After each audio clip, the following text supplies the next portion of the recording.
here is the bucket of clay ready to be recycled. It's got water in it. You can see there's very small pieces there. I'm just going to stick my finger in so you can see. It's kind of, whoops, get that going, a little squishy. And the water is sitting on top. I put this clay in to soak, or put the water on top of the clay, I should say, last night, and it's ready to go. All you have to do is put it in the night before and you're ready to recycle. That is, if your pieces, if they're squishy now, are small and size of about a marble. Just a word about prepping for the recycle. I just wanted to say that you need a pop flat. This is a pop flat that I call a pop flat.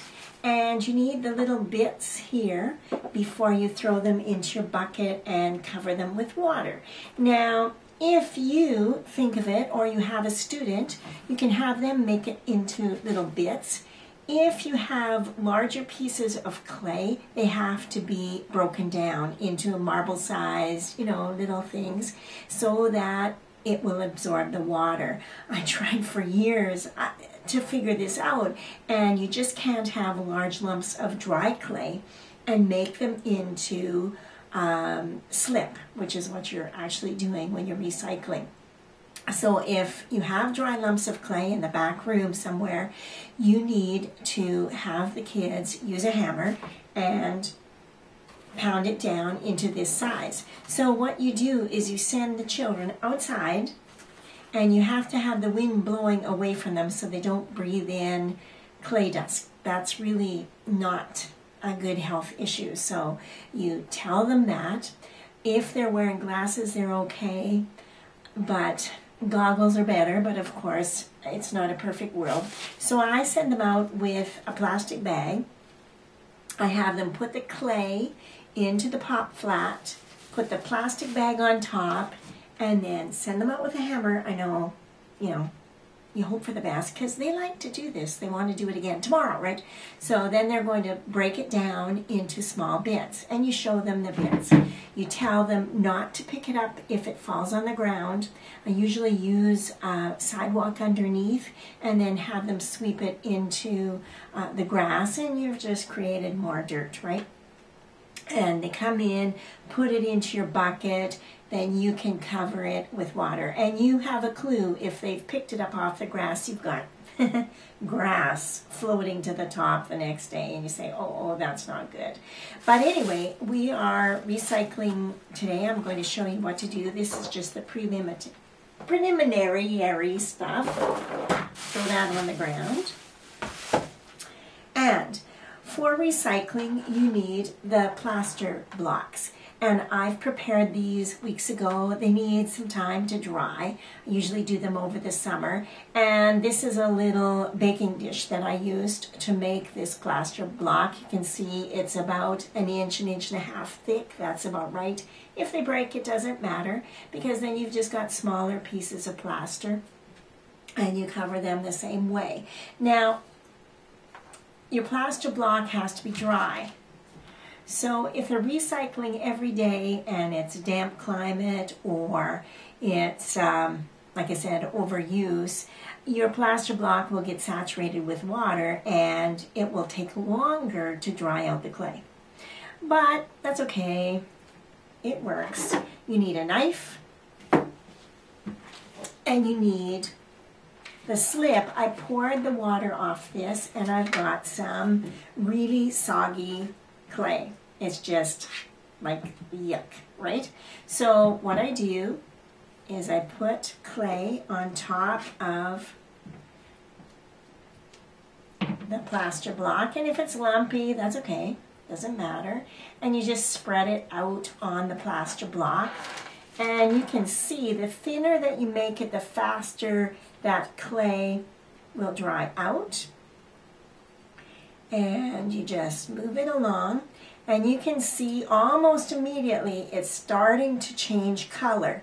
When it is changing color and it's done and it's not slurpy to the touch, you're ready to take it off. So just, especially the first time, watch it. Now, I need a little piece of starter clay. This is what I call it, is a little piece of starter clay. I just give a little bit to each student or team of students. And this is what you're going to use to roll it off the plaster block. Take your knife, and it's like icing a cake, like I said, and you want to make it smooth and even, and then you can take it off. And the kids will be really wanting to do this as quickly as possible. Just say wait, and when you can take the starter piece and just roll it off, it's ready. Now this is a little slurpy on the top, so turn it over, let it dry some more, or take the knife, pull it off a little bit more, and it'll be ready to go. In a perfect world, where is that? I don't know. In a perfect world, you can just get it all off. You can sometimes just pat it off, but mostly you wait. This is the hard part for kids, and you roll it off. And then they're ready to go. If their hands are too sticky, it's not dry enough. If it's not coming off, it's too dry. And if it's too dry, no big deal. See, we're looking good. Like I said, this plaster block was dry. When I made it, I followed directions. Never ever follow directions on the plaster container because it's a little bit too watery and it takes a long time to dry. I just put some water in a bucket, add the plaster till it's really thick and creamy, and even you'll start to feel the heat. That's when it's starting to dry out. And then you quickly pour it into your mold. I usually have a plastic bag in my baking dish because of course we don't want to be eating plaster. See, pretty clean. You don't clean this off for the next time. You just go ahead, take some more clay, put it on, and let it dry out again. Second time, third time, it takes a little longer. It doesn't matter which side that you use. But you've got clay. Now this clay, you want to hand build it, right? You do not use this clay on a wheel. This is for hand building. The kids make things, right? So what was I saying about the plaster block? Oh yeah, put the plastic bag in, put the plaster Paris inside, give it a while, let it dry, take it out, make another one, keep using your baking dishes. Hey, you don't have time to bake anyway, you may as well have them at school.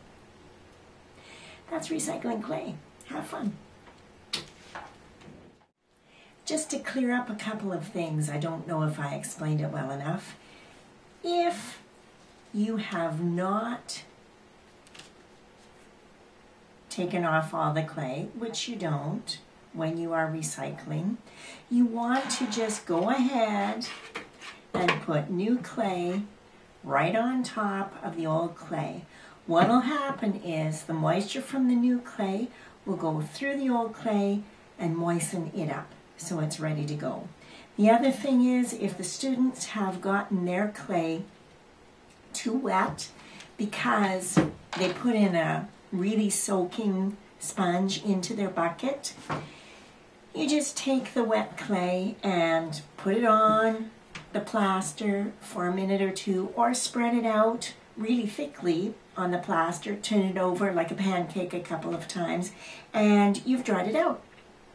It works really well. Oh, a little longer than that, a little longer than that. Kids are always impatient, right?